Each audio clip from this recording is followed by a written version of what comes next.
Bonjour et bienvenue sur le podcast Couple Heureux. Je m'appelle Pascal Kionkion et je vais partager avec vous toutes les clés pour être heureux à deux.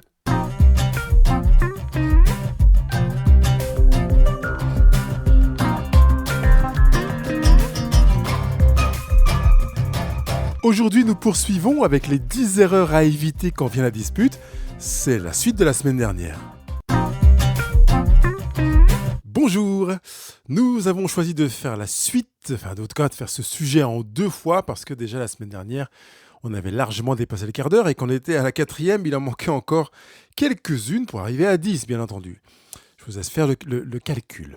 Donc, on a vu la semaine dernière qu'une des premières erreurs, c'était d'employer des noms d'oiseaux pendant la dispute, insulter son conjoint et traiter de ceci et de cela. Deuxième erreur, c'était de fouiner dans le passé, non pas en se disant qu'il y a des choses à apprendre dans le passé, parce que c'est important d'utiliser le passé pour comprendre le présent, mais pas pour asséner le passé sur la tête de notre conjoint. Troisième erreur à éviter, on avait dit, c'était de cibler les personnes étrangères, donc les personnes étrangères qui sont en relation avec notre conjoint, donc on va utiliser sa mère, son frère, son père, pour dire « t'es comme ta mère, de toute façon », etc. Voilà, ce genre d'erreur est gravement à éviter, même d'utiliser ce qu'on a fait pour un enfant ou autre, parce que ça va aggraver généralement la dispute. Et on s'est arrêté sur le 4e point qui était d'exagérer la réalité, une manière de se donner plus de poids dans la remarque qu'on est en train de faire à notre conjoint. Dans chacune des erreurs à éviter, j'ai pris soin de m'arrêter sur un objectif, de manière à pouvoir mettre en évidence ce qui nous motivait dans notre choix d'être dans cette démarche déviante en approchant la dispute. Attention, on avait bien dit aussi que la dispute était nécessaire. Enfin, le conflit est nécessaire, ça c'est le sujet de fond. La dispute, c'est la forme. Donc si votre conjoint estime avoir besoin d'employer une forme avec un volume plus important pour être sûr d'être compris, c'est qu'il estime que c'est nécessaire. Et parfois, je dirais même que dans le couple, oui, on peut considérer comme étant nécessaire certaines disputes et non pas certains conflits uniquement, c'est-à-dire conflits de fond. Ça permet de mettre certaines choses en relief. Aujourd'hui, on continue avec le 5e point, la 5e erreur à éviter quand vient la dispute. Et je l'avais déjà annoncé la semaine dernière, c'est l'erreur qui consiste à fuir les torts partagés. Vouloir faire porter le chapeau à quelqu'un d'autre. Et évidemment, à son conjoint. C'est le but.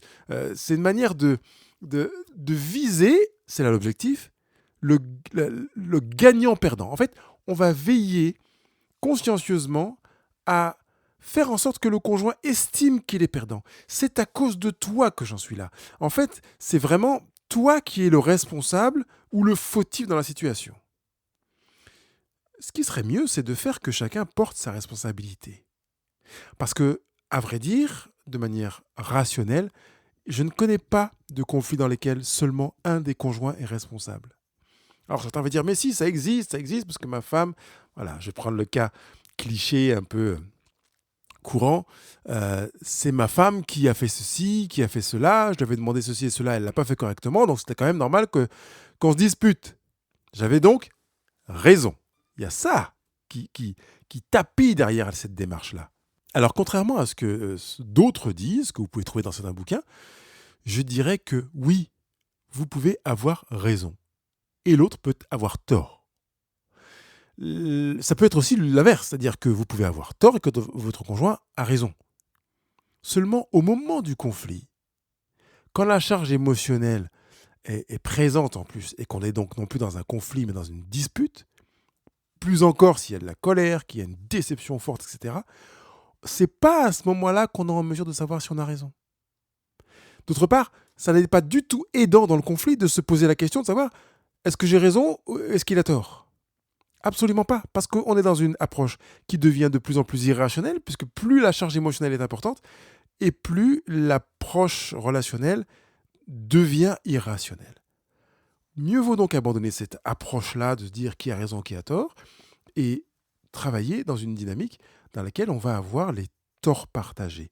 Puisqu'on a des torts partagés, eh bien, on va se rendre compte qu'on va avoir le point de vue de l'autre comme un élément intéressant dans ce conflit. Et puis, on va, en plus, parce qu'on a des torts partagés, forcément arriver à un moment, même si c'est en décalé par rapport au moment du conflit, où on va demander à l'autre de recevoir nos excuses. Et si c'est grave, on va lui demander pardon. C'est à l'autre de définir si c'est grave. Je rappelle que ce n'est pas moi qui détermine si c'est grave ou pas pour l'autre. L'autre me dit que c'est grave. Je dis, mais non, tu dis que c'est grave, mais c'est rien du tout. Ça compte pas. C'est ce que l'autre estime dans son échelle de douleur grave qui détermine ce que c'est grave. Je ne m'arrête pas là-dessus. J'ai déjà parlé de grave ou pas grave. Vous pouvez aller réécouter l'émission qui est sur ce même blog, Couple Heureux, ou en podcast, comme bon vous semble. En tout cas, vous pouvez comprendre que vous avez besoin chacun de découvrir à quel point vous avez besoin de prendre en charge votre responsabilité, de ne pas espérer que ce soit l'autre qui soit responsable et que vous n'êtes que la pauvre victime qui a subi la situation. Non, vous êtes co-responsables tous les deux généralement. Et puis, comme j'ai dit, oui, parfois il arrive qu'il y en ait un qui ait tort et l'autre qui ait raison, mais on n'est pas en situation d'évoquer ça à ce moment-là. Et peut-être que c'est même inopportun d'envisager cela dans la mesure où l'intérêt du couple est pour moi prioritaire et à considérer vraiment comme étant suprême. 6e erreur à éviter quand vient la dispute, eh bien, c'est de penser que c'est à l'autre de faire le pas. Ah oui, c'est lui qui a débloqué, donc c'est à lui de faire le pas, c'est lui qui a commis une erreur, c'est lui qui a fait l'oubli, donc c'est à lui de faire le pas. Alors l'objectif est pas très agréable à entendre, mais en fait, il est de se débiner, quoi, de se dire que on préfère, pour son propre orgueil personnel, que ce soit l'autre qui prenne la responsabilité de faire le pas. Bah oui, mais sur quelle base? Pourquoi c'est à l'autre de faire le pas? Comment déterminer qui devrait faire le pas le premier, en fait, quelque part? Est-ce qu'on fait ça sous forme de galanterie, en disant voilà, que les femmes fassent le pas d'abord, ça arrangerait tous les hommes?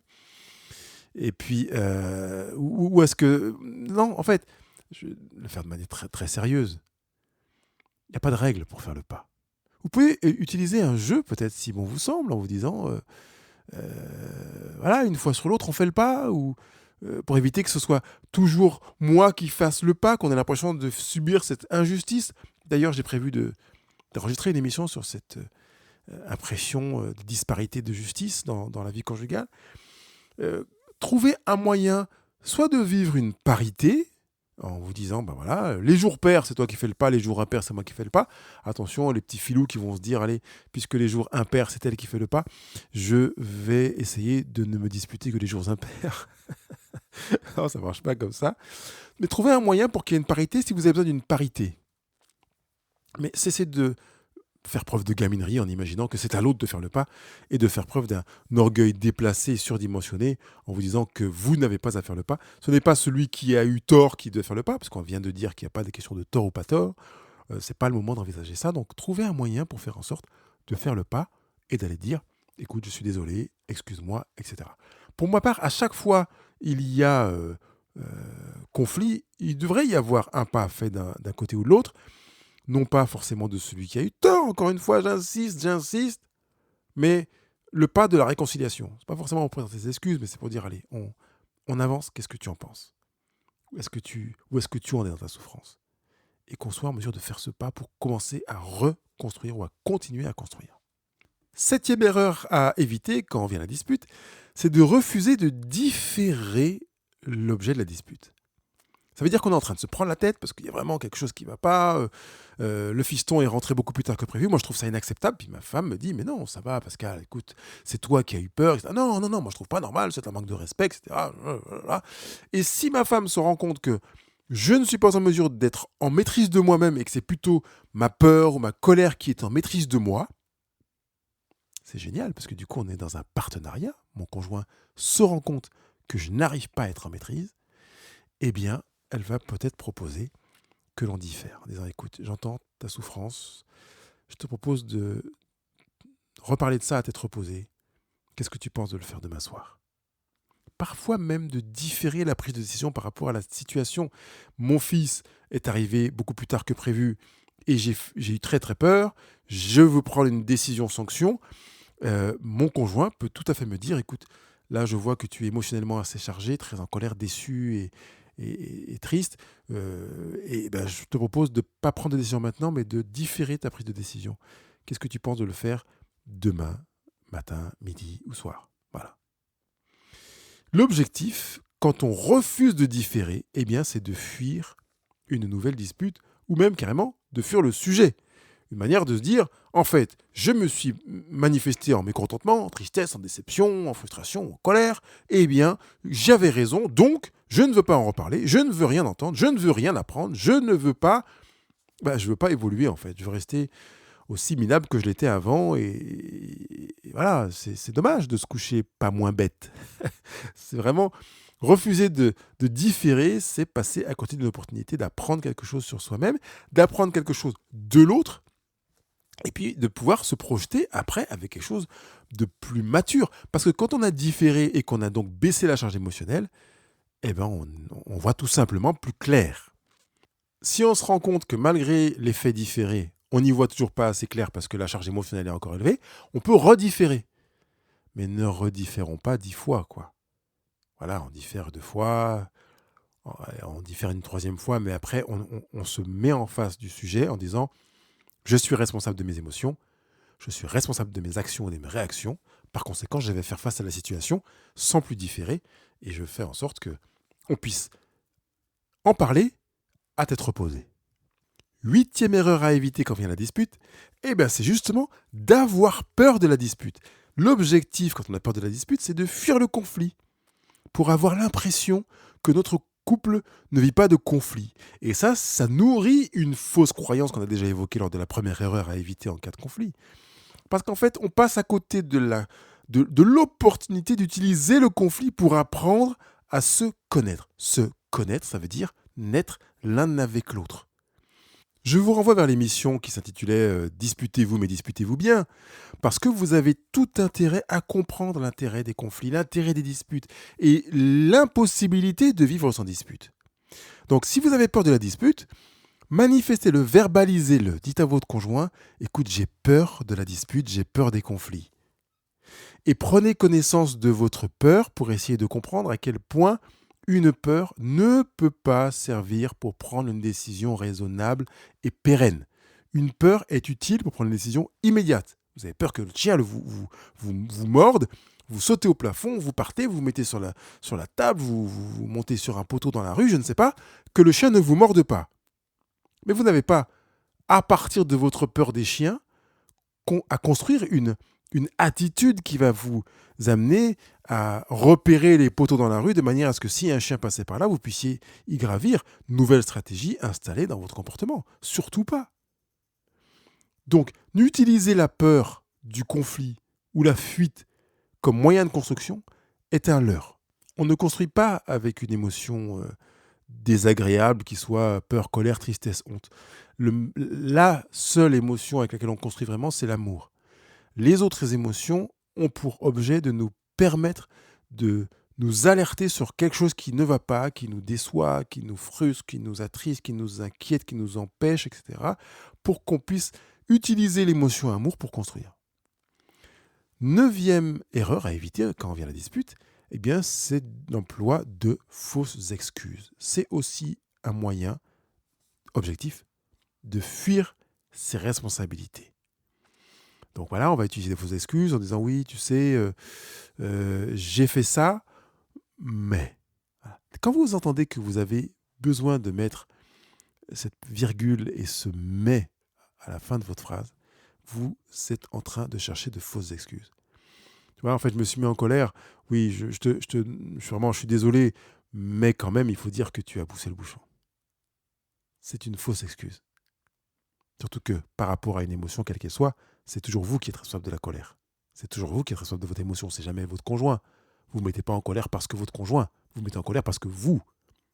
D'accord ? Vous n'êtes pas déçu parce que votre conjoint. Vous êtes déçu parce que vous aviez projeté, fait un fantasme sur une situation. Et comme ça ne s'est pas passé comme ça, vous êtes déçu. Ce n'est pas votre conjoint qui vous déçoit. D'accord ? 10e erreur à éviter quand vient le conflit, c'est de ne rien apprendre de soi et de ne rien apprendre de l'autre. En fait, c'est comme si on archivait ce qui s'est passé là dans le passé, on va l'enfouir, on va peut-être y même mettre des couches et des couches de mousse pour éviter de le ressentir. Et puis on dit, voilà, c'est passé, c'est comme ça, on oublie. Non, n'oubliez pas vos conflits. Et surtout, n'oubliez pas d'apprendre quelque chose de vos conflits. On se laisse croire que ça ira mieux, et que ça ira mieux tout seul, avec le temps. Oui, la chanson dit avec le temps, oui, tout s'en va avec le temps, mais pas les problèmes. Il a oublié de le dire, l'auteur. Avec le temps, les problèmes ne s'en vont pas.